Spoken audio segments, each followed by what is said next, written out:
ये अच्छा किया है कि आपने हमारे सामने कैमरा लगा दिया है, क्योंकि मैं पिछले 20 साल से सिर्फ कैमरे के सामने बोलता हूँ।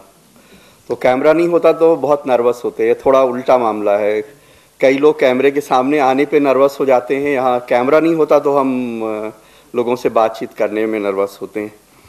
एहतशाम साहब ने और आपने बहुत अच्छी बातें कही, सिवाय इसके कि जो तारीफ़ की वो झूठी थी सारी। और हमारी खुशनसीबी है कि हमारे जैसे मामूली आदमी को आपने यहाँ बुलाया कि मैं आपसे मुखातिब हो सकूँ। तो मैं मौलाना आज़ाद यूनिवर्सिटी का वीसी साहब का, एहतशाम साहब का, मास कॉम डिपार्टमेंट का, सारे तलबा का, फैकल्टी का बहुत शुक्रगुज़ार हूँ कि आपने ये मौका दिया कि मैं आपसे बातचीत कर सकूँ। और मेरे लिए बहुत इज़्ज़त की बात इसलिए भी है कि मैं एक ऐसा शख्स हूँ जिसने कभी मास कॉम पढ़ा नहीं है, कभी जर्नलिज़म के किसी इंस्टीट्यूट में दाखिला नहीं लिया था। मैं रशियन का आदमी हूँ, एक्चुअली मैं उर्दू और हिंदी का आदमी नहीं हूँ, मैं रशियन इंटरप्रेटर था। तो एक दिन चूँकि पढ़ने लिखने का शौक़ था, बहुत तरह के हमें शौक़ हैं, जिसमें आर्किटेक्चर का शौक़ है, लैंडस्केपिंग का शौक़ है, क्ले मॉडलिंग का शौक़ है, ज्वेलरी डिज़ाइनिंग का शौक़ है, बहुत तरह के काम करते हैं जो आपको पता नहीं, अभी एहतशाम साहब को नहीं वो सब भी बताते। तो उसी तरह मैं एक दिन जर्नलिस्ट बन गया। हमारे घर वालों ने हमें उर्दू पढ़ाई नहीं थी, हमने बीए में उर्दू सीखी। मैं उर्दू में कैलीग्राफी करता हूँ। मुझे पंजाबी नहीं पढ़ाई थी। जब मैं ग्रेजुएशन कर रहा था तो मैंने पंजाबी पढ़ी और गुरमुखी से ट्रांसलेशन किया अमृता प्रीतम की किताब नवियाँ कलमा का। तो बहुत तरह के काम मैं शौकिया करता हूँ। तो हमें इसलिए हमें लगता है, रूस का एक अखबार है प्रावदा, उसमें बहुत पहले एक किसी व्लादिमीर नाबाकोव नाम के कोई ड्राइवर थे जो कि लोलिता के इत्तेफाकन राइटर का भी नाम है। उनकी एक खबर छपी थी, उसकी हेडलाइन थी कि मुझे फ़ख्र है कि मैंने लेनिनग्राद की सड़कों पे नेहरू की कार ड्राइव की है। तो हमारे जैसे आदमी को जिसने कभी मास कॉम ना पढ़ा हो और अगर आप से ख़िताब करने के लिए, आपसे मुखातिब होने के लिए बुलाया जाए तो वाकई ये हमारे लिए उतने ही फ़ख्र की बात है। दरअसल टेलीविज़न जो है वो देखिए पब्लिक ओपिनियन बनाने का एक बहुत बड़ा ज़रिया है। और ये जो टॉपिक है इसमें इसके 3 पहलू हैं। हम आपको ये बताएंगे कि वो पब्लिक ओपिनियन बनाने का इतना बड़ा ज़रिया कैसे है,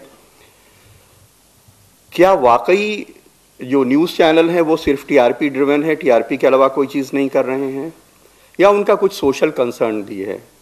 अगर वो टीआरपी ड्रिवन है तो ऐसा क्यों है, और इन हालात को बदला कैसे जा सकता है। कुछ लोगों को कहना है कि अगर, वैसे मैं कुछ पॉइंट्स लिख के लाया हूँ, पूरा पढ़ूंगा नहीं। एक दिलचस्प किस्सा आपको बताएं। जब रामदेव जी के एक शिष्य हैं, उनका नाम है बालकृष्ण, तो वो बालकृष्ण के ऊपर कुछ साल पहले एक मुकदमा हो गया था कि उन्होंने कोई संस्कृत यूनिवर्सिटी से फर्जी डिग्री ली। तो वो थोड़े दिन फरार वरार थे, कुछ केस चल रहा था। एक बार वो आए हरिद्वार में प्रेस कॉन्फ्रेंस करने के लिए, तो वो प्रेस कॉन्फ्रेंस लिख के लाए थे।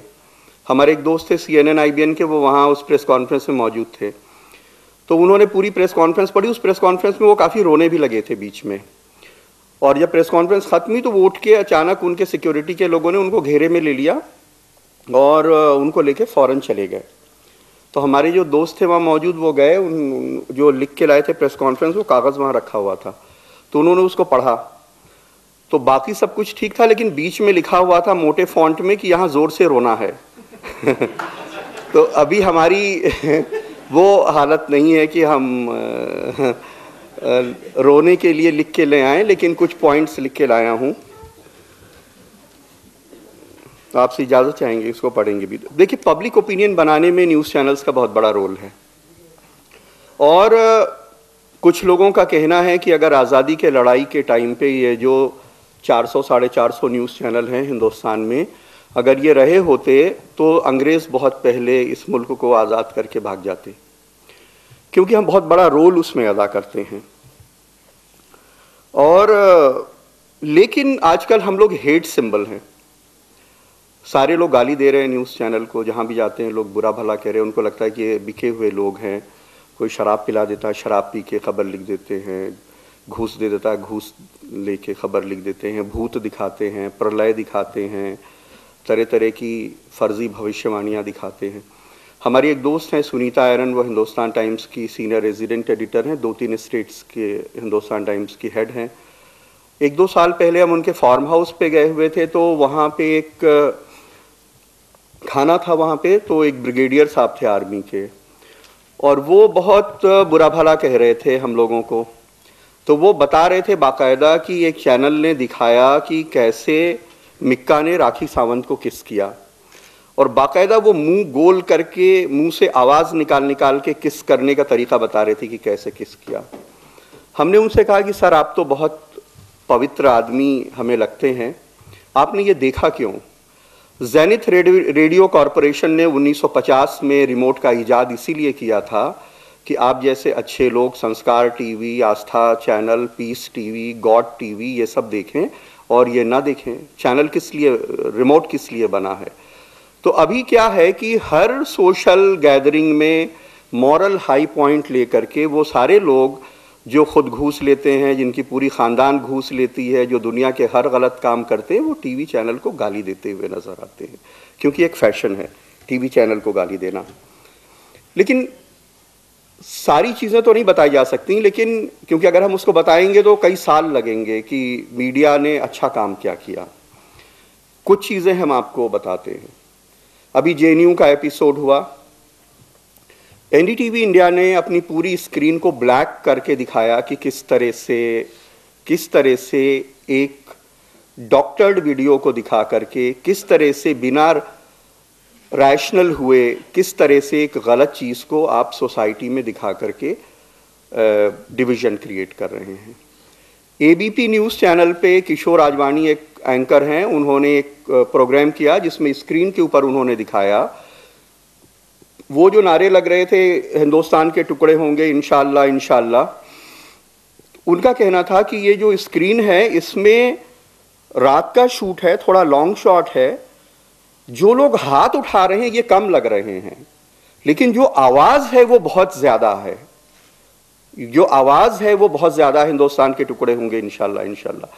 कहीं ऐसा तो नहीं है कि ये ऑडियो अलग से डाला गया हो, कहीं ऐसा तो नहीं है कि JNU में ही बहुत ऐसे स्टेट्स के लोग पढ़ते हैं जहाँ पे अलगाववादी आंदोलनों का बहुत असर है, चाहे वो नॉर्थ ईस्ट के हों, चाहे वो कश्मीर के हों।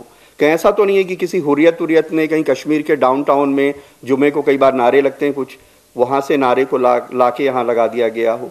तो उन्होंने एक चीज़ दिखा के ये बताने की कोशिश की, जब तक ये बात नहीं आई थी कि वीडियो डॉक्टर्ड है।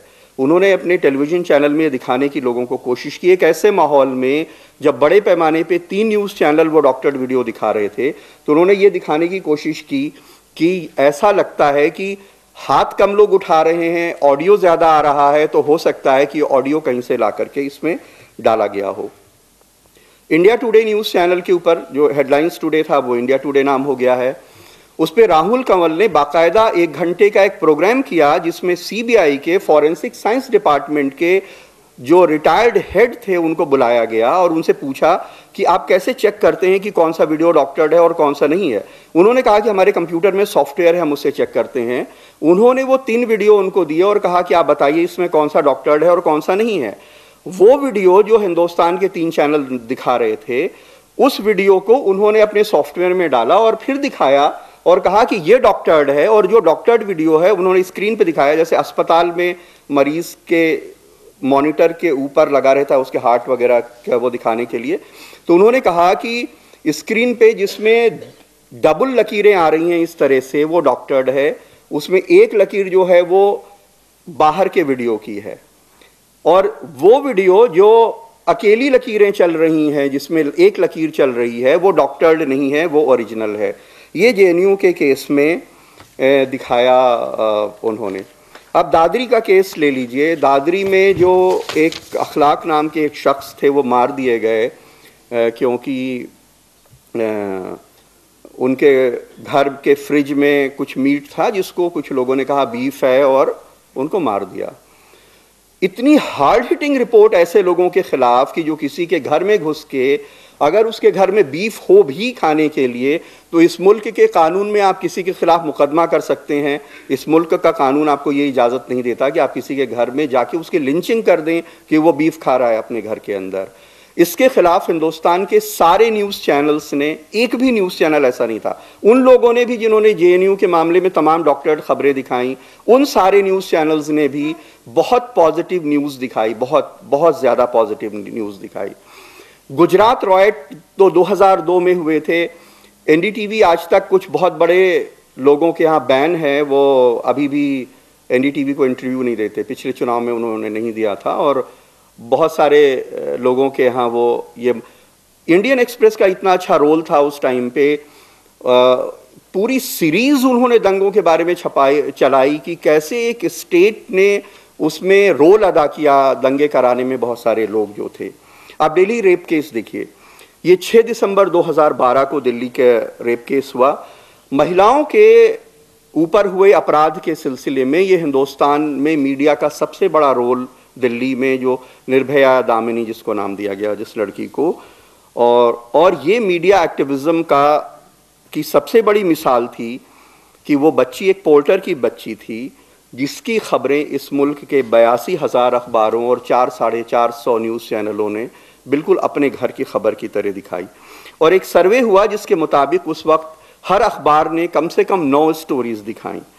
हिंदुस्तान के मालूम नहीं कितने टेलीविज़न चैनल्स हैं जिन टेलीविज़न चैनल्स ने ऐड को हटा करके वो खबरें दिखाई जो लाखों करोड़ों रुपए के ऐड होते हैं। ऐड ब्रेक हटा करके वो खबरें दिखाई हिंदुस्तान में। ये पहला मीडिया का इतना बड़ा काम था जिसने, इलेक्ट्रॉनिक मीडिया ने एक निर्भया की मौत को एक पैन इंडिया रिवॉल्यूशन बना दिया। ये पहला पैन इंडिया एजिटेशन था। आज़ादी की लड़ाई के बाद हिंदुस्तान में कोई एजिटेशन ऐसा नहीं हुआ है जिसमें 3 पीढ़ियां सड़कों के ऊपर कश्मीर से लेकर कन्याकुमारी तक लड़ रही हो रेप के कानून को बदलवाने के लिए, और रेप का कानून बदल दिया गया। वो लड़की जिस दिन उसकी डेथ हुई है सिंगापुर में, ये मीडिया ने वो आंदोलन क्रिएट किया सरकार के ऊपर कि एक पोर्टर की बेटी का इलाज कराने के लिए एयर एम्बुलेंस से गवर्नमेंट ऑफ इंडिया ने उसको सिंगापुर भेजा इलाज कराने के लिए। और जिस दिन उस लड़की की मौत हुई है उस दिन हिंदुस्तान के किसी न्यूज़ चैनल में उसके अलावा कोई खबर नहीं थी। UN सेक्रेटरी जनरल ने उसके लिए कॉन्डोलेंस मैसेज भेजी। दुनिया के 8 मुल्कों के राजदूतों ने कॉन्डोलेंस मैसेजेस भेजी गवर्नमेंट ऑफ इंडिया को और उसके परिवार को। ये जो मूवमेंट क्रिएट किया था ये हिंदुस्तान के उसी टेलीविज़न चैनलों ने क्रिएट किया था। उसके बाद कानून बदल गया, जस्टिस JS वर्मा कमीशन बनाया गया और जस्टिस JS वर्मा कमीशन से ने राय मांगी लोगों से कि आप हमें राय दीजिए कि रेप को लेकर के कानून कैसे सख्त होने चाहिए। आप सोचिए कि जिस मुल्क में इतने इंडिफरेंट लोग रहते हैं, 80,000 लोगों ने JS वर्मा कमीशन को लिख के भेजा है कि वो किस तरह का कानून चाहते हैं औरतों की हिफाजत के लिए। हिंदुस्तान के 8 स्टेट्स ने अपने आप जो महिलाओं के प्रति अपराध हैं उनके कानून को अलग अलग तरह से बदला। 8 स्टेट्स ने उसको बदल दिया। ये इतना बड़ा मूवमेंट जो चलाया ये इसी न्यूज़ टेलीविज़न चैनल ने चलाया है। उन लोगों ने भी जो कन्हैया के रोल पे कुछ डिवीजन कर रहे हैं, तो बिल्कुल ऐसा ब्लैक एंड वाइट जैसा नहीं है कि सब कुछ काला है या कब सब कुछ सफ़ेद है। अब देखिए जेसिका लाल मर्डर केस, उसका मिसाल हम आपको देना चाहते हैं। 30 अप्रैल 1999 को जेसिका लाल का मर्डर हो गया। आप लोग सब लोग मेरे ख्याल से जानते होंगे, हमें बताने की ज़रूरत नहीं उसके बारे में।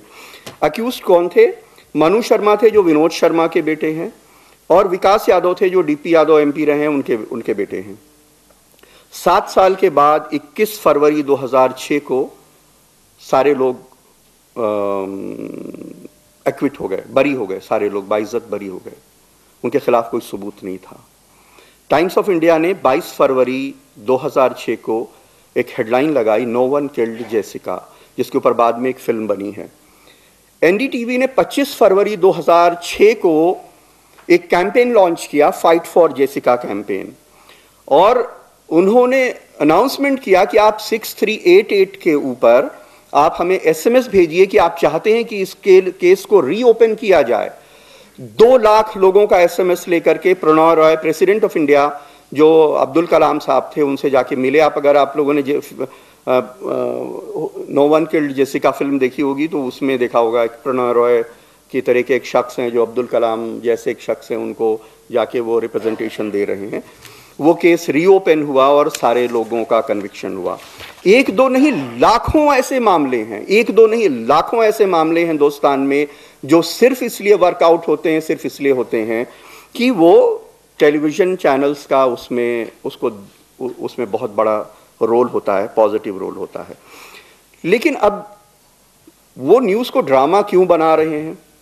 है क्या कि मार्केट फोर्सेस बहुत सारी चीज़ें तय करती हैं। जिस आदमी ने 500 करोड़ रुपए लगा करके एक न्यूज़ चैनल लॉन्च किया है, उसको एडवर्टीजमेंट की ज़रूरत होती है और ऐड मिलता है टीआरपी से कि आपकी टीआरपी कितनी आती है, और हार्ड न्यूज़ को टीआरपी नहीं मिलती। आप देखिए टीआरपी किस चीज़ की आती है? टीआरपी आती है सेक्स की, बिजार चीज़ों की, थ्रिल की, ड्रामा की, चौंकाने वाली चीज़ों की, क्राइम की, जो रिकंस्ट्रक्शन क्राइम का करते हैं, हम देख लीजिए इस शख्स को पहचान लीजिए, या उसकी भी टीआरपी आती है जो तमाम यूट्यूब से लेकर के कि कोई एक कार आ रही है और एक छोटा सा बच्चा था, उसके ऊपर से कार निकल गई और बच्चा लेटा हुआ है, फिर भी वो जिंदा बच गया, जिसमें आपको अचंभा होता है। तो आदमी रुक करके उसको देखता है कि ये क्या हो रहा है। कई न्यूज़ चैनल है वो आधे आधे घंटे के प्रोग्राम इसके दिखाते हैं। एक न्यूज़ चैनल है उसमें एक फिक्स है आफ्टरनून में वो प्रोग्राम दिखाना। टीआरपी किसकी आती है? दाती महाराज जो भविष्य बताते हैं, टैरो कार्ड रीडर, क्योंकि इंसान बहुत डरा हुआ है, खुद एतमादी नहीं है, अपने ऊपर भरोसा नहीं है, कर्म के ऊपर कोई भरोसा नहीं आज आदमी को कि हम दुनिया बदलेंगे, ये नहीं है। वो तो कह रहा है कि उसकी किस्मत किसी ने लिख दी है। तो वो डरा हुआ इंसान जो है वो देखता है कि आप फला कृष्ण पक्ष में, शुक्ल पक्ष में यहाँ जाएं, दूध बरगद के पेड़ के नीचे रख दीजिए और काली बकरी दान करो, फिर आप अब फला तारीख में गर्भ रक्षा के प्रति सावधान रहें तो नौकरी मिलेगी, नहीं मिलेगी, लड़की की शादी होगी, नहीं मिलेगी। पाकिस्तान में तो इस्तिखारा भी देखते हैं, न्यूज़ चैनल लाइव वहाँ दिखाते हैं। तो ये डरा हुआ इंसान जो है, जब आदमी डरता है तो कहाँ जाता है?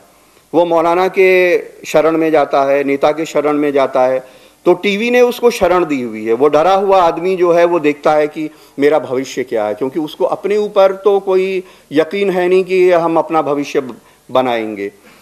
तो वो क्या, ये बहुत डिबेटेबल टॉपिक है भविष्य का। आप देखिए वास्तु जो हैं तमाम दिल्ली में, लखनऊ में और शायद हैदराबाद में होंगे, पतली पतली गलियों में इतने व्यापारी लोग रहते हैं जो करोड़पति अरबपति हैं और किसी का घर वास्तु से नहीं बना है।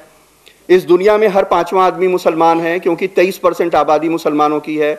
उनके घर में कोई कुंडली नहीं मिलाई जाती है, फिर भी वो जिंदा हैं, वो मरते नहीं हैं। ऐसा नहीं हो रहा शादी के बाद मर गए, उनके यहाँ पता ही नहीं कौन मंगली है कौन मंगला है। तो ये डिबेटेबल है, अब किसी का यकीन हो सकता है उसके ऊपर, लेकिन एक बड़े समाज का उसके ऊपर यकीन है। इसलिए जो दाती महाराज एक बाबा आते हैं जिनकी काली और सफ़ेद दाढ़ी है, 70% टीआरपी आती है उसकी। आप बुंदेलखंड में किसानों की सुसाइड दिखाएंगे तो 1%, 2%, 3% आदमी देखता है, लेकिन वो डरा हुआ जो हुजूम है वो उसको देखता है, उसकी 70% टीआरपी आती है। ऐसे ऐसे लोग जो हम उनको जानते हैं, पहले पैदल लखनऊ में घूमते थे, एक न्यूज़ चैनल में हमारे दोस्त हैं, वो उनको ले गए, उनको ब्रोकेट की बड़ी सी चोगा पहनाया, उनको बड़े बड़े सब माला वाला पहना दिए, हाथ में ही पहना दिया, तिलक लगा दिया, उनको अजीब जादूगर जैसी शक्ल बना दी। हिंदुस्तान में ऐसे पंडित आपने देखे जैसे टीवी में आते हैं भविष्य बताने के लिए, वो कहीं नहीं मिलते, वो सिर्फ टीवी चैनल में ऐसी हुलिया वाले मिलते हैं। वो उनको अट्रैक्टिव बनाते हैं कि आदमी बिल्कुल आतंकित होकर के देखे कि ये बहुत बड़े ज्ञाता हैं, इसने ब्रोकेट की भी ये पहन रखी है, ऐसे ऐसे बोल रहा है। उसकी टीआरपी सबसे ज़्यादा आती है। सास बहू और साजिश की टीआरपी सबसे ज़्यादा आती है। सास बहू और बेटियां की, ये सीरियल है, उसमें ड्रामा होता है। वो दोपहर के टाइम पे आफ्टरनून में दिखाया जाता है, जब सारी औरतें खाना वाना बना के फारिग हो जाती हैं तो वो बैठ के सास बहू साजिश न्यूज़ चैनल में भी लगा के देखती है, तो उससे न्यूज़ चैनल की टीआरपी आती है। क्राइम को आप जो ग्लोरीफाई करते हैं, जब आप उसका रिकंस्ट्रक्शन कर करके दिखाते हैं तो उसकी टीआरपी बहुत ज़्यादा आती है, उसको लोग देखते हैं। सेक्स से रिलेटेड खबरें जो हैं उसकी टीआरपी बहुत ज़्यादा आती है। कुछ न्यूज़ चैनल हैं, अभी कनाडा के एक न्यूज़ चैनल में कनाडा के किसी शहर के मेयर का इंटरव्यू हो रहा था, तो उनकी एंकर ने कुछ जिद्दत पैदा करने के लिए अपने कपड़े उतार दिए मेयर का इंटरव्यू करते हुए, उनकी टीआरपी बहुत आई। एक आध न्यूज़ चैनल है उसमें जो महिला एंकर है वो न्यूज़ कवर करते हुए कपड़े उतार देती हैं। ये ऐसा होता है, तमाम जगह दुनिया में ऐसा होता है, ऐसा भी होता है। उनकी टीआरपी बहुत ज़्यादा आ जाती है। और देखिए जो टैबलॉयड जर्नलिज्म है, इसको हम टैबलॉयड जर्नलिज्म कहते हैं। चाहे वो प्रिंट का टैबलॉयड जर्नलिज्म हो, चाहे टेलीविज़न का टैबलॉयड जर्नलिज्म हो, वो सारी दुनिया में सबसे ज़्यादा देखा जाता है। ये ह्यूमन नेचर है इस तरह की चीज़ों को देखने का। 1861 के आसपास दुनिया का सबसे पहला टैबलॉयड अखबार लॉन्च हुआ था। आप देखिए कि इंग्लैंड में जो लंदन टाइम्स है, जो 1861 या 1867 हम तारीख बोल रहे हैं के आसपास लॉन्च हुआ, जो लंदन का सबसे पुराना, सबसे हार्डकोर न्यूज़ का पेपर है द टाइम्स लंदन का, उसका सर्कुलेशन 3,94,000 रोज़ाना है। उसको 3,94,000 लोग रोज़ाना पढ़ते हैं। 1960 के आसपास पेपर लॉन्च हुआ रुपर्ट मर्डॉक, जिसको ओन करते हैं आप, सन। अगर आप लंदन गए होंगे आपने पढ़ा होगा, सन जो टैबलॉयड है वहाँ पे। सन रोज़ाना बिकता है 24 लाख कॉपी, 24 लाख कॉपी। दैनिक जागरण वालों को कहना है कि एक अखबार को 10 आदमी पढ़ते हैं। लंदन जैसी पॉपुलेशन जो 6 करोड़ के आसपास, 6.25 करोड़ के आसपास है, अगर उस पेपर को 10 आदमी पढ़ें तो आप सोचिए कि कितने लोग वहाँ लंदन जैसी सिविलाइज्ड सोसाइटी में एक टैबलॉयड न्यूज़पेपर को पढ़ते हैं।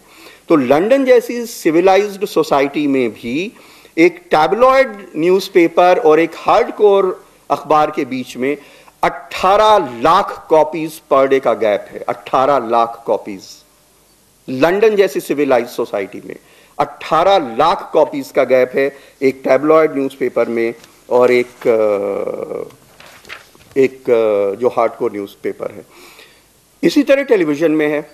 अगर आप यूएस जाएं, वहाँ पे फॉक्स न्यूज़ देखिए, तो फॉक्स न्यूज़ की जो टीआरपी है वो सीएनएन और बीबीसी की टीआरपी से कई गुना ज़्यादा आती है। फॉक्स न्यूज़ बहुत ज़्यादा देखा जाता है क्योंकि वो टेलीविज़न का टैबलॉयड वर्जन है। उसमें एक शो आता है द ओ रैली फैक्टर, उसके एंकर हैं बिल ओ रैली। अगर आप उनका शो देखेंगे तो वो चिल्लाते हैं, this is undiluted bullshit, you are a bloody, this is bloody shit, you are a bloody liar, जोर जोर से चिल्लाते हैं। हिंदुस्तान के कुछ चैनल्स ने उनकी कॉपी की है। वो बिल ओ रैली के इंडियन वर्जन है, वो बिल ओ रैली के भारतीय संस्करण है, ये ओरिजिनलिटी नहीं है। क्योंकि चीखने की टीआरपी सबसे ज़्यादा आती है। अगर आप सड़क पे, चौराहे पे जाएं और कोई चीख रहा हो ज़ोर ज़ोर से, तो आप अचानक कार रोक के खिड़की में से मुंह निकाल के देखेंगे कौन चीख रहा है, क्या बात है। आप देखते हैं कहीं एक जगह 4 लोग सिर झुका के खड़े हो जाएं तो 100, 200, 500 गाड़ियाँ खड़ी हो जाती हैं। लोग आके देखने लगते हैं कि ये क्या कर रहा है, क्या देख रहा है। तो चीखने की टीआरपी बहुत आती है। तो वो चाहे जो तब शुरू किया गया हो, देख लीजिए इस शख्स को, वो जो चीख के एंकरिंग करते हैं। तो बहुत सारे लोग आप एंकर देखिए, अब वो क्या करने लगे हैं, उनको लगता है चीखने से भी वो गर्मी नहीं आ रही स्क्रीन पे, तो वो फ्लेम्स निकालते हैं। एनिमेटेड फ्लेम्स टीवी के चैनल पे से निकलती रहती, आग निकाल रहे हैं। क्योंकि अब वो पाकिस्तान के ब्रिगेडियर आए हैं, किसी फौजी का हिंदुस्तान के सिर कलम कर दिया गया। अब वहाँ एक एंकर हैं, वो चिल्ला रहे हैं कि उनके यहाँ एक हिंदुस्तानी, कोई भरत वर्मा, कोई ब्रिगेडियर बख्शी, मारूफ रजा, कोई बैठे हुए हैं वहाँ पे। आपको पता है कि ये जितने डिफेंस एनालिस्ट हैं, ये किसी हथियार बेचने वाली कंपनियों के ये एजेंट हैं, होते हैं, ये लाइजनिंग का काम करते हैं। ये टेलीविज़न चैनल्स में बैठ के एक युद्ध का माहौल क्रिएट करते हैं ताकि वो मुल्क हथियार खरीदे। ये भी इसके पीछे एक बात है। अगर आप रिसर्च करेंगे तो आप पता कर लीजिए कि जितने टेलीविज़न चैनल्स पे जितने डिफेंस एनालिस्ट आते हैं, किसी का नाम नहीं लेना चाहते, उनमें कईयों को हम भी जानते हैं, लेकिन वो सारे किसी ना किसी दुनिया की हथियार बेचने वाली कंपनीज के एजेंट हैं हिंदुस्तान में, जो एक युद्धोन्माद, जिसको हिंदी में कहते हैं, वो क्रिएट करते हैं कि वो एक ऐसा माहौल क्रिएट हो कि तो एक किसी सिपाही का किसी ने, पाकिस्तानी ने सिर काट दिया। अब वो यहाँ के कोई डिफेंस एनालिस्ट चिल्ला रहे हैं कि हम उनके एक का सिर काटा है, हम 10 का सिर कलम कर देंगे। एंकर इतनी गर्मी में है, लगता है कि अभी सरहद। दूसरी बड़ी बात यह है कि वो बेचारा गाली हम उसको दिलवा रहे हैं, तो उसको गाली सुनने की भी फीस मिलती है। उसका दुबई में अकाउंट है, उसको पैसा ट्रांसफर हो जाता है। $500 हम देते हैं पाकिस्तान के ब्रिगेडियर को गाली सुनने के लिए। तो हम एक मुल्क में माहौल ऐसा क्रिएट करते हैं कि आदमी बैठ के देखता है कि अरे क्या बहादुर लोग हैं यार, कितने देशभक्त हैं। देखो कह रहे एक सिर कलम कर देंगे, एंकर लग रहा अभी कूद जाएगा, बॉर्डर क्रॉस करके मार देगा उनको जा करके। तो ये चीखने की टीआरपी आती है। इसलिए ये बिल ओ रैली का जो शो है, द ओ रैली फैक्टर, उसकी वजह से इसको किया जाता है। तो ये वजह है कि जो टीआरपी है वो इन चीज़ों की आती है, तो इसकी वजह से न्यूज़ चैनल ये सब करते हैं। हम आपको ये बताना चाहते थे, टीआरपी का भी ट्रेंड बदलता रहता है। और अफसोस की बात यह है कि आप लोग वो खबरें अच्छी नहीं देखते जिसकी वजह से अच्छे चैनल्स की टीआरपी आए। हमारे एक दोस्त हैं, हमें एक नेशनल अवार्ड मिल रहा था दिल्ली में, तो वो उनको बेस्ट करंट अफेयर शो का अवार्ड मिला। तो अवार्ड लेने के बाद उन्होंने हमसे कहा कि कमाल तुम्हें पता है कि उनको जूरीज का अवार्ड था, पब्लिक का नहीं। जूरीज ने हिंदुस्तान के सबसे बड़े दिमाग बैठे और उनका शो देखा, हिंदुस्तान के तमाम शोज देखे और उनको बेस्ट करंट अफेयर शो का अवार्ड दिया। तो उन्होंने हमसे कहा कि कमाल तुम्हें पता है कि मेरा शो सबसे ज़्यादा कब देखा गया? तो हमने कहा कब देखा गया? तो हमने पूरा टीआरपी ट्रेंड जो है मॉनिटर होता है। पब्लिक सोचती है कि ये न्यूज़ चैनल वाले अनपढ़ टाइप लोग हैं, ये अनशंड दिखा रहे हैं, अगर ये पढ़ लिख लेंगे तो अच्छी चीज़ दिखाएंगे। ऐसा नहीं है। जिसने 500 करोड़ रुपए लगा करके एक न्यूज़ चैनल लॉन्च किया है, वो हिंदुस्तान के बेस्ट ब्रेन्स को हायर करता है। उसको पता है उसको क्या दिखाना, इसीलिए वो दिखा रहा है। वो जानबूझ के दिखा रहा है, इसलिए नहीं दिखा रहा है वो अनपढ़ है, वो मार्केट के लिए दिखा रहा है। तो टीआरपी एक एक सेकंड मॉनिटर होती है। ये मॉनिटर होता है कि जब प्रणॉय रॉय ने बोला तो दुनिया में कितने लोगों ने देखा, जब रजत शर्मा बोल रहे थे तो दुनिया में कितने लोगों ने देखा, जब डी राजा बोल रहे थे तो कौन देख रहा था, जब संबित पात्रा बोल रहा था तो कितने लोगों ने देखा। एक एक सेकंड की मॉनिटरिंग होती है, आप इसको याद रखिए, आपको गलत नहीं बता रहे। एक एक सेकंड मॉनिटर होता है हर शो का। सास बहू और साजिश जैसा एक कोई प्रोग्राम था जो सीरियल्स के ऊपर था। एक बार एनडीटीवी ने कहा कि हम सीरियल, कुछ लोगों की ये राय आई कि ये सीरियल भी खबरें हैं, सीरियल के बारे में भी खबर देना, तो हम ड्रामेटाइज करके नहीं दिखाएंगे लेकिन हम एक न्यूज़ बनाएंगे। उन्होंने 5 बजे एक स्लॉट रखा सीरियल के ऊपर एक न्यूज़ दिखाने का। 3 बजे पहले उसको रखा, 2:30 से 3 के बीच में, तो उसकी टीआरपी काफ़ी आई।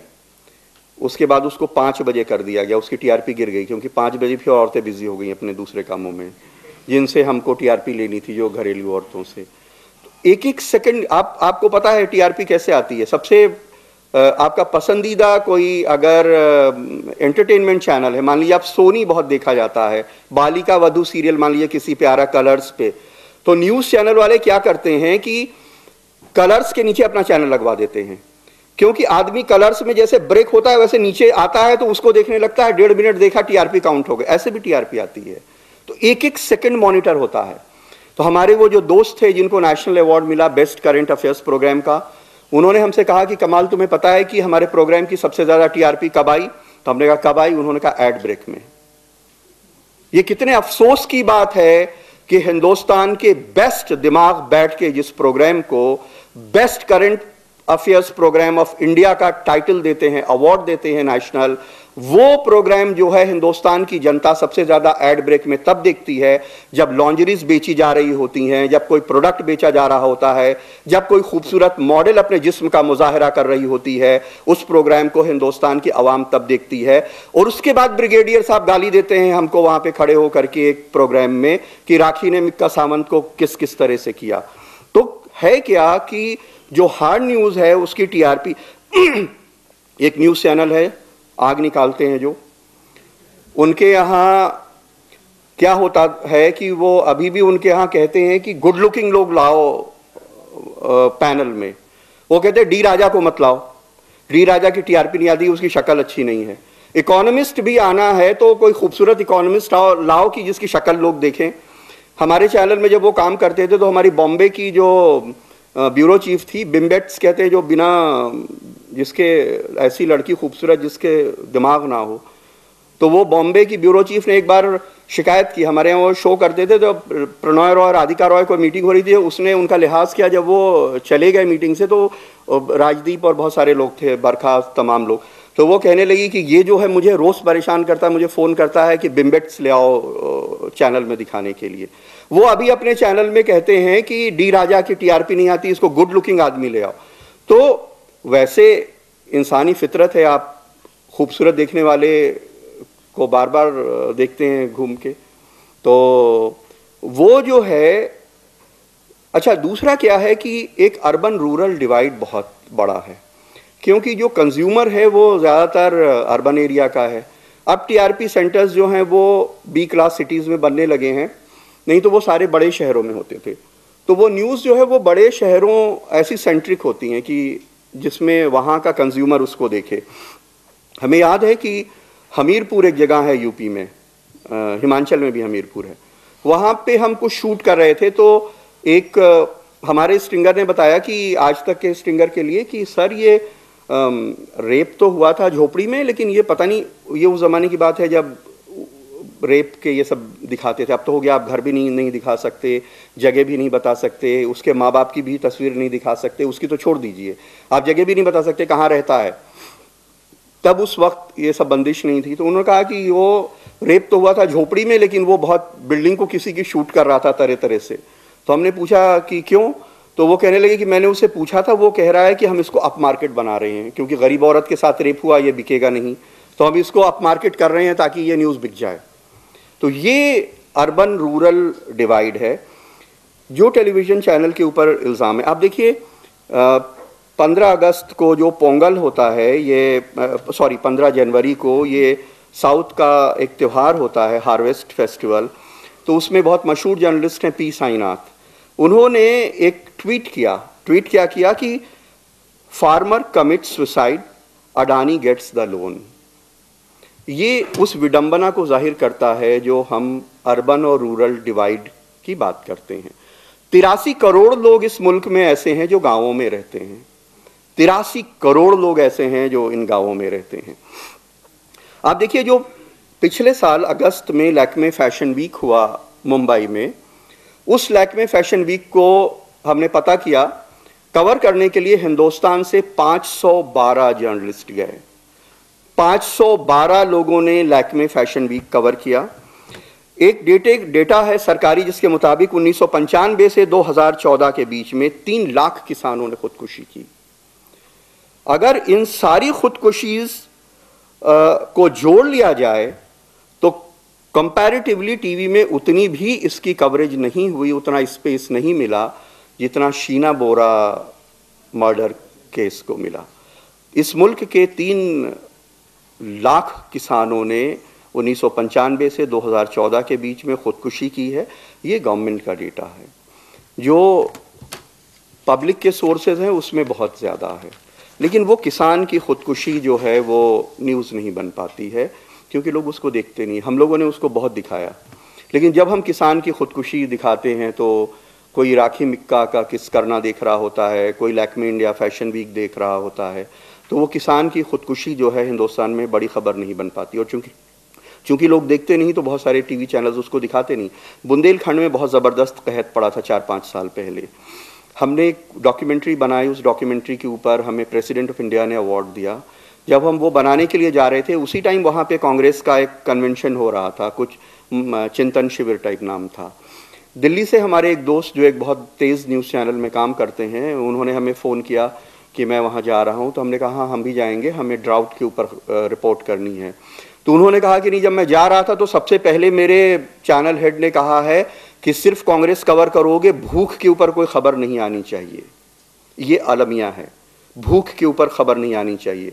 आप भूख के ऊपर खबर देखिए ताकि भूख के ऊपर खबर दिखाने वाले भूख के ऊपर खबर दिखा सकें। तो उन्होंने कहा भूख के ऊपर खबर नहीं आनी चाहिए। उस डॉक्यूमेंट्री के ऊपर 2 बार प्रेसिडेंट ऑफ इंडिया ने हमको अवार्ड दिया, अशोका हॉल में जहाँ पद्मा अवार्ड मिलते हैं। वो डॉक्यूमेंट्री जब हमने बनाई तो दिल्ली से एक आदमी फूट फूट के रो रहे थे फ़ोन के ऊपर, और हमसे कह रहे थे कि मैं पैसा देना चाहता हूँ। हमारे ऑफिस के रिसेप्शन से एक फ़ोन आया कि कोई साहब आए हैं, इनसे बात कर लीजिए, आपने कोई खबर बनाई उसके बारे में बात करना चाहते हैं। हमने उनको कहा फ़ोन लाइन पे ले आइए। उन्होंने कहा मैं फलां संस्था में काम करता हूँ, मेरे पास 10 लाख रुपए का फंड है, मैं देना चाहता हूँ, किसानों को आप बांटना चाहता हूँ, आप मुझे दे दीजिए कि मैं पता बताइए, नाम बताइए। हमने वहाँ लेखपाल से उनके सबके नाम पते सब कुछ उनको दिलवाए ताकि वो जा कर के वो गरीब लोगों को पैसा दे पाएँ। अभी बुंदेलखंड में हम लोग कवर कर रहे थे तो इतना इनजस्टिस है। अभी हम वीसी साहब को बता रहे थे कि वहाँ पे जितनी दूर आपके हॉल का कोना है, 3 लड़कियाँ आ रही थीं और वो साड़ी पहने हुए थी कॉटन की। हम लोग यहाँ खड़े थे, हमारे साथ एक पंडित जी थे जो गांव के पूर्व प्रधान थे, तिलक विलक लगाए हुए। हमने देखा कि वो लड़कियां वहाँ से आ रही हैं और अचानक उन्होंने अपनी अपनी चप्पलें उतारी और उसको सिर के ऊपर रख लिया अपने, और सिर झुका के हमारे बगल से पास से चली गई। तो हमें समझ में नहीं आया कि ये कोई लोग चप्पल सिर के ऊपर कैसे रख सकते हैं।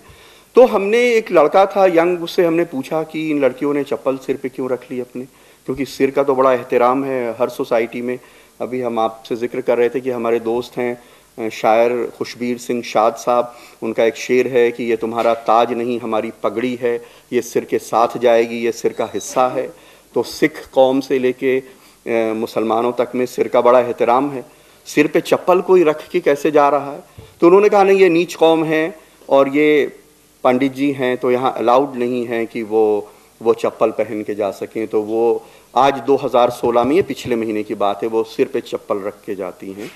हिंदुस्तान के गांवों में इस तरह की जो खबरें, हम हो सकता है ये तो लोग देख लें, ये चौंकाने वाली खबर बहुत सारे लोगों के लिए हो सकती है, लेकिन तमाम जो भूख की खबरें होती हैं, ड्राउट की खबरें होती हैं, वो पब्लिक देखती नहीं, इसलिए टेलीविज़न चैनल नहीं दिखाते।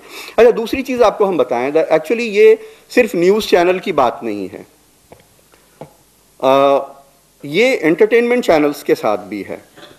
एकता कपूर ने एक सीरियल बनाया था महाभारत 2007-8 में, वो वाला महाभारत नहीं, पुराना वाला जो आता था, ये 2007-8 में एक बनाया महाभारत। उस महाभारत में सारे देवी देवताओं के जो कॉस्ट्यूम है वो मनीष मल्होत्रा, जो हिंदुस्तान के सबसे बड़े डिज़ाइनर्स में से एक हैं, उनसे डिज़ाइन कराया था। उनका कहना था ये जो पुराने वाले हैं इससे शायद अच्छी टीआरपी आ जाए अगर हम डिज़ाइनर वस्त्र भगवान को पहना देंगे। तो जितने रिलीजियस न्यूज़ चैनल हैं, हर हफ्ते जब टीआरपी आती है बुधवार को, तो ये देखा जाता है कि किस भगवान की टीआरपी ज़्यादा आ रही है, ताकि उस भगवान को अगले हफ्ते हम ज़्यादा दिखाएं। ये भगवान इसलिए नहीं दिखाए जाते क्योंकि भगवान से किसी चैनल को प्रेम है, इसलिए दिखाता है क्योंकि वो कमर्शियल चीज़ है, वो भगवान टीआरपी दे रहा है। मैं माफ़ी चाहता हूँ कि मुझे पता नहीं ऐसा क्यों होता है, लेकिन अभी पिछले दिनों काली जी की टीआरपी बहुत आ रही थी, लेकिन रामचंद्र जी की कम आ रही थी। हमारा रामचंद्र जी से बहुत फैसिनेशन है क्योंकि हम अवध में रहते हैं, हम रामलीला देखते हुए पैदा हुए हैं, तो हमारे लिए वो दूसरे तरह के कैरेक्टर हैं। लेकिन काली जी की टीआरपी बहुत आती है, शनि महाराज की भी टीआरपी बहुत आती है, रामचंद्र जी की कम आती है। तो ये इल्ज़ाम सिर्फ हमारे ऊपर नहीं है, ये जो सीरियल हैं, जो धार्मिक चैनल भी भगवान को दिखाते हैं कि किस भगवान की टीआरपी ज़्यादा आ रही है। एकता कपूर ने एक वो बनाया था जोधा अकबर सीरियल, पिछले दिनों आ रहा था, अभी शायद बंद हो गया होगा, हम एंटरटेनमेंट चैनल कम देखते हैं। तो उसके स्क्रिप्ट राइटर हमारे दोस्त हैं, बहुत सारे फिल्मों की स्क्रिप्ट लिखने वाले हमारे दोस्त हैं, फिल्मों में भी और सीरियल्स में भी। तो वो पिछले दिनों लखनऊ एक शादी में आए थे, तो हमें बताने लगे, कहने लगे कमाल ऐसा हुआ कि वो तरह तरह की कहानी हम रोज़ दिखाते थे अकबर के बारे में। तो एक दिन मुझे एकता कपूर ने बुलाया और कहा कि सुनो, ऐसा करो कि ये एक एपिसोड ऐसे बनाओ, ये कहानी बनाओ कि जोधाबाई को जिन ने अगवा कर लिया और अकबर अपनी फौज लेके गए जिन से लड़ने के लिए, और जिन और अकबर की जंग दिखाना है। और उस जंग में अकबर आज़म फतेह हासिल की उन्होंने, और जिन से वो जोधाबाई को छुड़ा के घोड़े पे लेके वापस लौटे हैं। ये एक ज़रा विजुअलाइज करो। तो वो जो हमारे दोस्त हैं, काफ़ी पढ़े लिखे आदमी हैं, वो कहने लगे, हमने कहा कि मैडम ये तो दुनिया के किसी इतिहास में जो अकबर का कितना बड़ा भी दुश्मन हो, उसने ये नहीं लिखा है कहीं कि जोधाबाई को जिन ने अगवा कर लिया था, फिर अकबर गए थे लड़ने के लिए। लोग हमें जूते मारेंगे मैडम, मैं मुंह दिखाऊंगा कैसे लोगों को। तो उन्होंने कहा कि तुम तब थे क्या? तो उन्होंने कहा नहीं, उस टाइम हम तो नहीं थे। उन्होंने देखने वाले थे, उन्होंने देखने वाले भी नहीं थे उस टाइम। तो कह रहे जो मैं बता रही हूँ यही हिस्ट्री है, यही लिखो तुम। तो उन्होंने ये एपिसोड बना दिया, और आपके लिए ये बहुत अफसोसनाक, बहुत अफसोस का मुकाम है कि जोधा अकबर सीरियल में सबसे ज़्यादा टीआरपी उस एपिसोड की आई जिसमें अकबर आज़म जो है जोधाबाई को जिन अगवा कर लेता है और वो जिन से जाके फतेह हासिल करके उसको वापस ले आते हैं। एक सीरियल आता है रज़िया सुल्तान आता था। रज़िया, ये रज़िया के सुल्तान बनने के पहले की कहानी थी, मेरे ख्याल से 1225-1230 के आसपास का कोई वक्त था। तो उसमें मालूम नहीं आप लोगों ने अगर देखा हो तो शायद आपने देखा हो, उसमें रज़िया के दोस्त उनसे शर्त लगाते हैं कि तुम शेर का बाल मूंछ का नोच के ले आओ तो हम जाने कि तुम इतनी बहादुर हो। तो रज़िया जाती हैं साहब, एक बहुत बड़ा हॉल जैसा है गुफा जैसी है, बहुत लंबी, पहाड़ के अंदर लग रहा है, हॉल जैसी, और उसमें एक जंगला है, बंद होता है, बटन से बंद होता है, खुलता है वो, और उसके अंदर शेर है। तो वो रज़िया जाती है उसकी मूंछ का बाल नोचने के लिए। तो वो यंग सी लड़की है बहुत, वो जाती हैं दौड़ती हुई, उसका बाल नोच लेती हैं, और बाल क्लोजअप में दिखाया जाता है कि मूंछ नोच लिया, और शेर के क्लोजअप्स आते हैं कि वो कैसे बिल्कुल भन्नाया हुआ जब रज़िया सुल्तान ने मूंछ के बाल नोचे। और उसके बाद बाल ले करके वो दौड़ रही हैं, और शेर उनको दौड़ा रहा। जाहिर सी बात है, शेर का बाल नोच लेंगे, मूंछ का तो दौड़ाएगा ही। पूरा 2 एपिसोड सिर्फ स्लो मोशन में रज़िया के भागने और शेर के दौड़ाने के ऊपर है। रज़िया भाग रही है, मूंछ का बाल लिए हुए हाथ में, शेर दौड़ा रहा है, और हम लोग बिल्कुल कुर्सी की एज पे, बेड की एज पे ऐसे बैठे देख रहे हैं कि अब खाया तब खाया, और वो दौड़ती जा रही हैं। और वो जब गुफा से बाहर निकलेंगी तो एक जंगला है बड़ा सा, पिंजड़े में जैसा ऊपर से बंद होता है ना, सलाख लगा हुआ, वो ऐसे गिरेगा ऊपर से, तब गुफा बंद होगी। तो अब वो अगर बाहर निकल जाएंगी बिना उसको बंद किए, और वो बंद होता है बटन से, और जो बटन है वो काफ़ी दूर है, जंगला उस दीवार के पास है, बटन यहाँ पे लगा हुआ है, वो यहाँ दबाएंगी बटन तो वो जंगला बंद हो जाएगा। लेकिन अगर यहाँ बटन दबाएंगी, जंगला बंद हो गया तो शेर उनको खा जाएगा।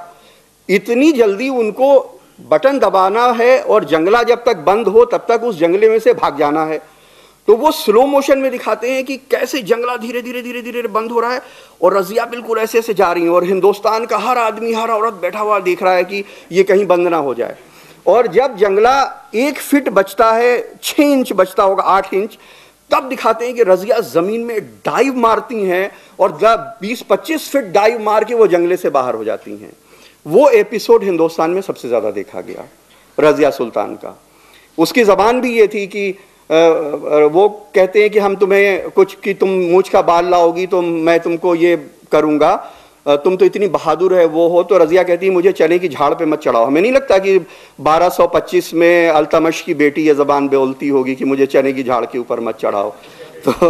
तो बहरहाल इस तरह की चीज़ों की टीआरपी आती है। एक मोहे रंग दे एक सीरियल आता था, वो बहुत क्रांतिकारी लड़की का सीरियल था, बड़ी रिवोल्यूशनरी लड़की थी, बहुत प्रोग्रेसिव, पढ़ी लिखी, हिंदुस्तान की जंग के लिए लड़ाई लड़ रही थी।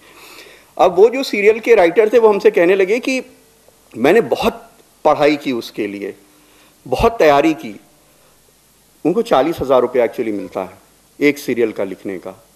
तो अगर वो नहीं लिखेंगे तो उनके जैसे बहुत सारे घूम रहे हैं लिखने के लिए, वो निकाल दिए जाएंगे, कोई और लिखने लगेगा। तो बेचारे बहुत पढ़े लिखे हमारे जो दोस्त लोग हैं, जो लखनऊ के बड़े अच्छे अच्छे स्कूलों से, कॉन्वेंट से पढ़े हुए थे, ये सब शौक था लिखने पढ़ने का, चले गए, तो वो 40,000 रुपये के लिए काम करते हैं, सब अनशंट लिखते हैं।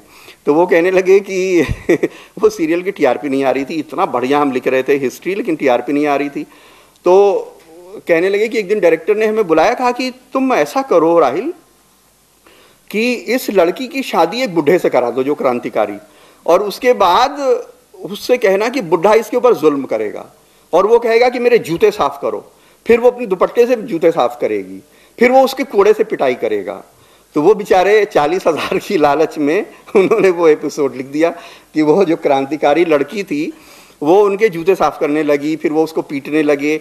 अब औरतें घर में बैठ के रो रही हैं कि देखो इतनी बड़ी इनकलाबी लड़की जो है बुढ़े से कैसे बेचारी की शादी कर दी और उसका कैसे जूते साफ करिए, सबके आंखों से आंसू निकल रहे हैं। तो वो सीरियल उसके बाद काफ़ी ज़्यादा जो है वो हिट हो गया। देखिए है क्या, हर चीज़ मार्केट फोर्सेस तय करती हैं। एक जेआ फ्रैंकोआ रिवेल नाम के एक राइटर हैं जिन्होंने एक बहुत मशहूर किताब लिखी जो अमेरिका में छपी। उस किताब का नाम था without marks and Jesus the new American revolution has begun. ये बहुत मशहूर किताब हुई जो 1972 में ये किताब छपी थी। Without marks and Jesus the new American revolution has begun.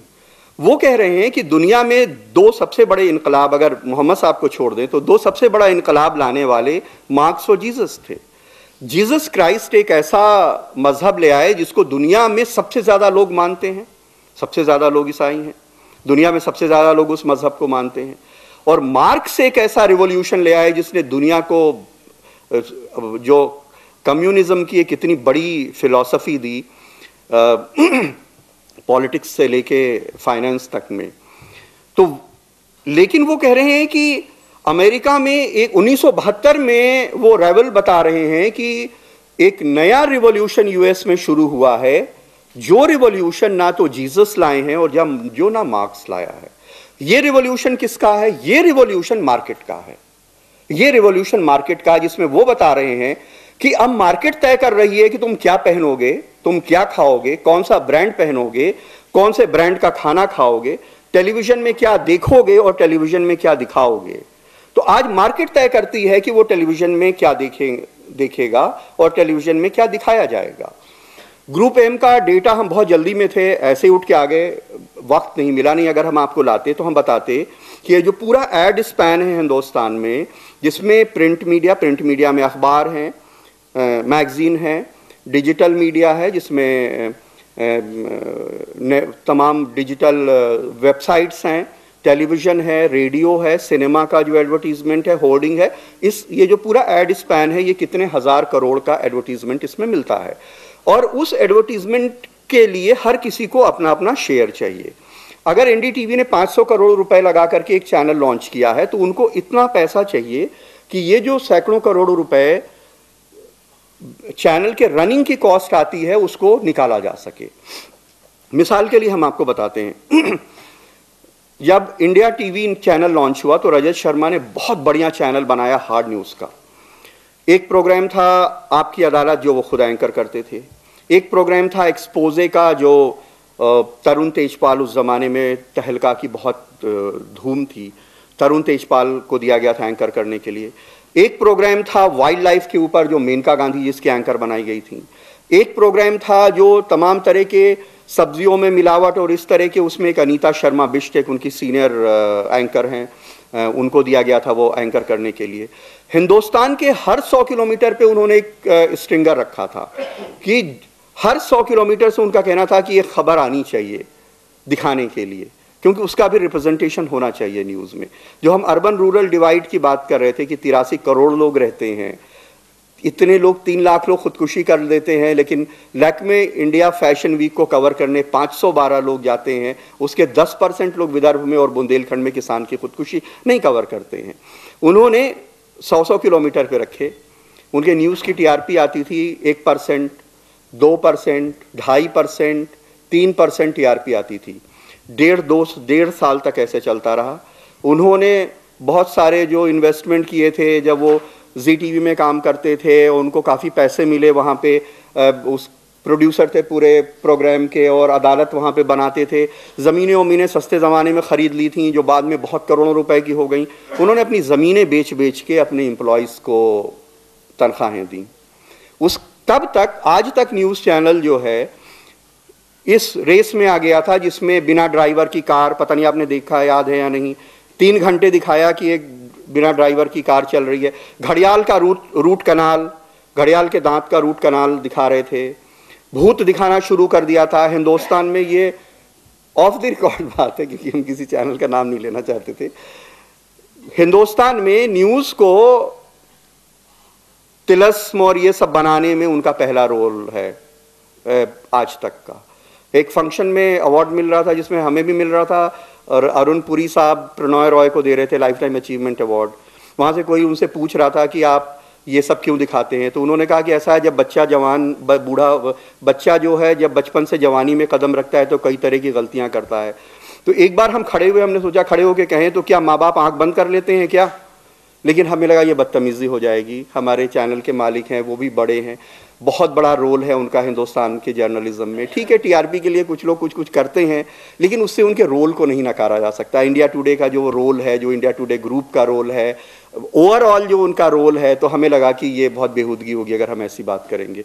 लेकिन वाकई ये जो है क्या कि ये बिजनेस की वजह से ये चीज़ लोग आपको दिखाते हैं। तो अब तरीका क्या हो, क्या ऐसा किया जाए? हम न्यूज़ दिखाते हैं और हमारी टीआरपी नहीं आएगी। हम मार्केट में जाते हैं ऐड लेने तो वो कहता है साहब आपको तो लोग देखते ही नहीं हैं। वो राखी मिक्का वाला चैनल देख रहा था, वो लैक्मे इंडिया फैशन वीक वाला देख रहा था, हम आपको क्यों पैसा दें, हम कहाँ से पैसा लाएंगे? एनडीटीवी ऑस्ट्रेलिया और यूएस में बहुत ज़्यादा देखा जाता है, ऑस्ट्रेलिया में इतने लोग हमें पहचानते हैं, हमारा हिंदी चैनल भी देखा जाता है, हमको ऑस्ट्रेलिया के शहर शहर में लोग पहचानते हैं, हम जाते हैं, हमसे मिलते हैं। लेकिन वहाँ से जो प्लेसमेंट की फीस है वो बहुत होती है, वो आती है, तो जो हिंदुस्तान में हम घाटा उठाते हैं उस घाटे को कॉम्पेंसेट करते हैं, उसकी कॉस्ट पे हम यहाँ घाटा उठाते हैं और सरवाइव करते हैं, लोगों को तनख्वाहें दी जाती हैं। लेकिन अगर हम ऑस्ट्रेलिया और यूएस में नहीं दिखाएंगे प्लेसमेंट फीस जो मिलती है, अगर उससे हम काम नहीं चलाएंगे तो हम बंद हो जाएंगे न्यूज़ दिखा करके, क्योंकि आज वो माहौल है जिसमें जो न्यूज़ के अलावा जो चीज़ें आ रही हैं उसको लोग ज़्यादा देखते हैं। ये ठीक कैसे हो कि आप न्यूज़ को देखें, इसके लिए बिजनेस मॉडल शायद चेंज करने की ज़रूरत होगी। मिसाल के लिए हम आपको बताएं, बीबीसी वर्ल्ड कब कायम हुआ था? 1922 में कायम हुआ था। कितने साल हो गए? 88 साल मेरे ख्याल से हो गए। 1922 से अब तक 88 साल हो गए। हिंदुस्तान का सबसे पुराना, सबसे बड़ा ब्रॉडकास्ट मीडियम है जो बीबीसी वर्ल्ड, वो 1922 में कायम हुआ था।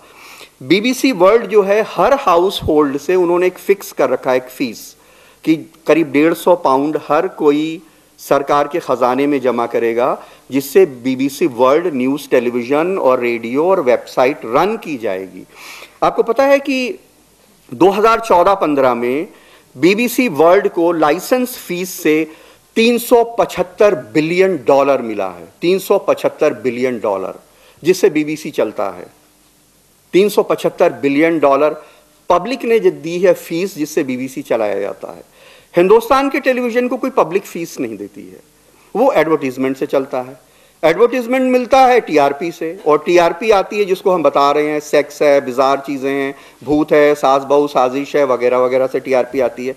आप देखिए, अल जज़ीरा कायम हुआ कब? अल जज़ीरा चैनल आप लोग देखते होंगे, 1996 में अल जज़ीरा कायम हुआ। 1996 में जो बीबीसी अरेबिक है वो बंद हो गया था, जो अरब कंट्रीज़ के लिए बीबीसी अरेबिक चैनल था, उन्होंने बंद कर दिया था।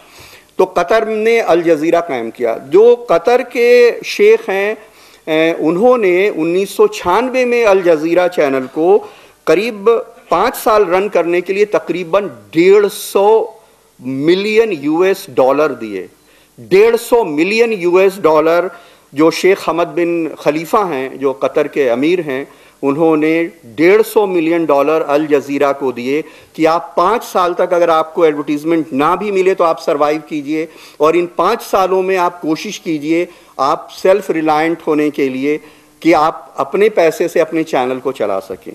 तो आज मुश्किल ये है कि वो कैसे, जिस आदमी ने, हमने आपको एक रजत शर्मा की मिसाल दी कि कैसे हिंदुस्तान में आप एक न्यूज़ चैनल को रन करें जो एक अच्छा न्यूज़ चैनल, हार्ड न्यूज़ बनाए, और उसके बाद उसकी टीआरपी भी आए और उसको एडवर्टीजमेंट भी मिले जिससे उसको चलाया जा सके। इसीलिए एक नया कॉन्सेप्ट की बात हो रही है आजकल। लोग क्राउड फंडिंग की बात कर रहे हैं। दुनिया के कुछ मुल्कों में क्राउड फंडिंग से कुछ चीज़ें चल रही हैं कि पब्लिक से आप फंड रेज करके एक पब्लिक के लिए चैनल लॉन्च कीजिए। तो बहरहाल ये बहुत अभी वेग सा कॉन्सेप्ट है हिंदुस्तान में। तो आप लोगों से को हमने ये बताने की कोशिश की कि कैसे न्यूज़ टेलीविज़न एक पब्लिक ओपिनियन बनाता है, उस न्यूज़ टेलीविज़न का हिंदुस्तान में जो क्या कंसर्न है, कितना बड़ा रोल अदा किया है, क्यों वो भूत दिखाता है, क्यों वो प्रलय दिखाता है, दुनिया तबाह हो जाएगी अगले 3 महीने में, क्यों वो तमाम तरह के अंधविश्वास की खबरें, भूत प्रेत दिखाता है, और उसकी वजह क्या है, कैसे मार्केट जो है उस न्यूज़ टेलीविज़न को कंट्रोल करता है, उसके इकोनॉमी का क्या सिस्टम है और क्या किया जाए, इसके ऊपर सबको सोचने की ज़रूरत है। लेकिन ये ज़रूर हम कहेंगे कि आप उस किसान की मौत की खबर ज़रूर देखिए, ताकि हमारी न्यूज़ लोग देखें, जो अच्छी न्यूज़ दिखाने वाले चैनल हैं, और उनका चैनल चल पाए। बहुत बहुत शुक्रिया। और दोबारा मैं कहूँगा कि आपने अपनी यूनिवर्सिटी में बुला के हमें जो इज़्ज़त दी, इसके लिए हम बहुत शुक्रगुज़ार हैं।